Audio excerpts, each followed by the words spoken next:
vaqt o'tishi bilan o'sadi, kesilsa ham qayta chiqish ehtimoli bor.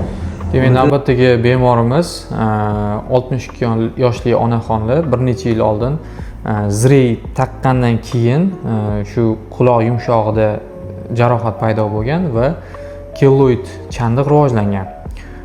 Orada bular boshqa vrachlarga ham tashrif buyurishgan va bu narsani kelloid emas, ichida yiring bor deb o'ylashgan, kesib siqishgan va natijada kelloid yana ham katta bo'lib ketgan. Hozir kelloidning tashqi ko'rinishi juda ham xunuk holatda, qonab, yaralar bilan to'lib turibdi.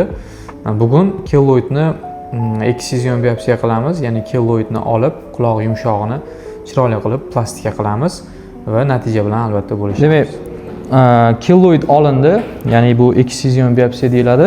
Kelloid olindi va quloq yumshog'i plastikasi amalga oshirildi. Ko'rib turganingizdek, juda ham chiroyli qilib avvalgi holatga quloq yumshog'i qayta tiklandi.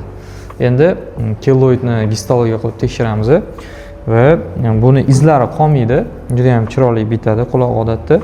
O'ylaymizki, bemorimiz juda ham xursand bo'ladi.